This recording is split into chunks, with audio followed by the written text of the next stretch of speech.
اعوذ باللہ من الشیطان اللعین الرجیم بسم اللہ الرحمن الرحیم اللہم صلی علی محمد و آل محمد وعجل فرجہم۔ آج کا ہمارا عنوان ہے کہ صحائے ستہ کب وجود میں آئی۔ سب سے پہلے سامعین کرام کو یہ بتا دیا جائے کہ یہ دوسری صدی ہجری میں محدثین نے جو ان کی پچھلے جو اسلاف تھے ان کی غلطیوں پہ جب نظر ڈالی تو انہیں یہ محسوس ہوا کہ جو بدعتیں ایجاد کی گئی تھی پچھلے دور میں کہ حدیث کے کام کو روکا جائے اور حدیث کی زیادہ ترویج نہ کی جائے، تو انہوں نے محسوس کیا کہ یہ ان کی بہت بڑی غلطی تھی اور ضرورت اس بات کی ہے کہ اس بدعت کو محو کیا جائے اور حدیث کے نقل کا سلسلہ اب شروع کیا جائے۔ تو چنانچہ علم حدیث کی ترویج کہ جو ایک زمانے تک رکی ہوئی تھی، اور یہ مجھے بتانے کی ضرورت نہیں ہے، آپ حضرات بخوبی واقف ہیں کہ کس کے زمانے میں احادیث کے نقل پہ پابندی لگائی گئی، اسے روکا گیا اور یہ سکوت ٹوٹا، یہ بدعت ختم ہوئی، اور اس کے بعد دوبارہ جب محدثین نے اس کام کو شروع کیا تو بڑی ہی تیزی کے ساتھ تقریباً 150 ہجری سے لے کر کے 250 ہجری تک علم حدیث نے بہت زیادہ ترقی کی، اور اس میں جو کتابیں مارد وجود میں آئیں ان میں کئی صحیح کتابیں ہیں کہ جنہیں صحاح کہا جاتا ہے، مسانید ہیں، مستخرجات ہیں، اور ان کے علاوہ بھی کئی عناوین کی کتب حدیث مارد وجود میں آ گئیں۔ اور چونکہ اس زمانے میں مؤلفین کا مقصد صرف احادیث کو جمع کرنا تھا، لہذا احادیث کی تقسیم جیسے صحیح ہو گئی، غیر صحیح ہو گئی، حسن ہو گئی، ضعیف، ان کی طرف انہوں نے توجہ نہیں دی۔ محدثین نے حدیث کی کتابوں میں صحیح اور غیر صحیح دونوں قسم کی احادیث کو شامل کیا گیا، اور یہ سلسلہ امام بخاری کے جو سن 256 ہجری میں جن کی وفات ہوئی ہے اور دیگر کتب صحاح کے مؤلفین کے زمانے تک جاری و ساری رہا۔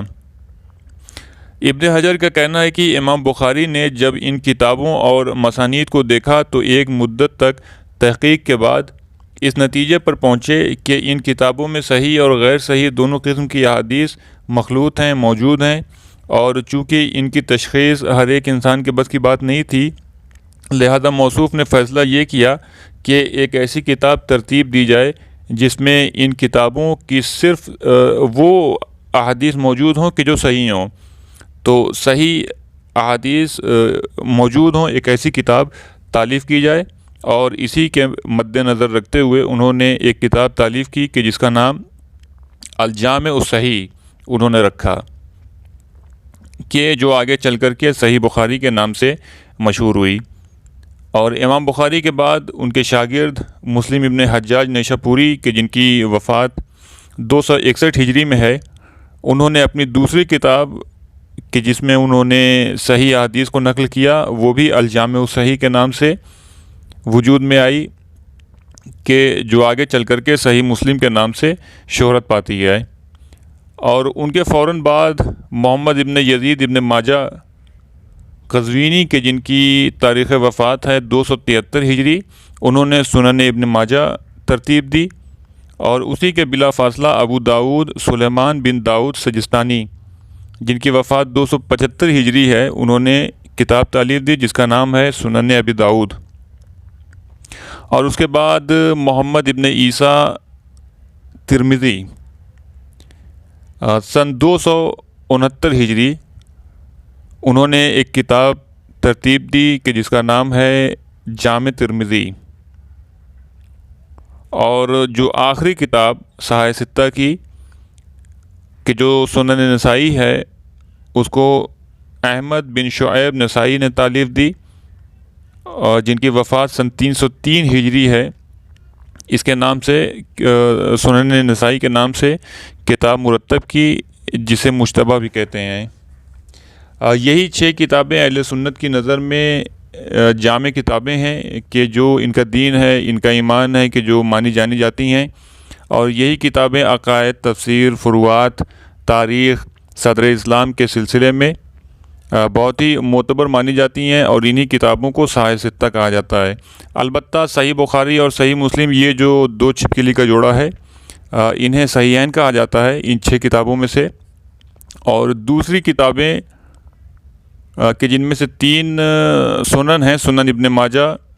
سنن ابی داود اور سنن نسائی۔ یہ سنن کی کتابیں ہیں، سنن کے نام سے مشہور ہیں، اور ایک کو صحیح ترمذی کے نام سے یاد کیا جاتا ہے۔ ان کتابوں کے بعد سینکڑوں کتابیں کہ جو مسند ہو گئیں، مستدرک ہو گئیں، مستخرج ہو گئیں وغیرہ کے نام سے لکھی گئیں، لیکن جو مقام ان کتابوں کو ملا، یعنی یہ جو صحاح ستہ ہیں، وہ پھر کسی اور کو نہیں ملا۔ اور ان میں بھی بالخصوص یہ جو 2 جوڑا ہے صحیحین کا، کہ جو صحیح مسلم ہے اور صحیح بخاری ہے، یہ بہت ہی زیادہ مایہ ناز کتابیں ہیں اہل سنت مکتبہ فکر کی، کہ جن کو صحاح ستہ میں بھی بہت اونچا مقام حاصل ہے۔ وآخر دعوانا ان الحمد للہ رب العالمین۔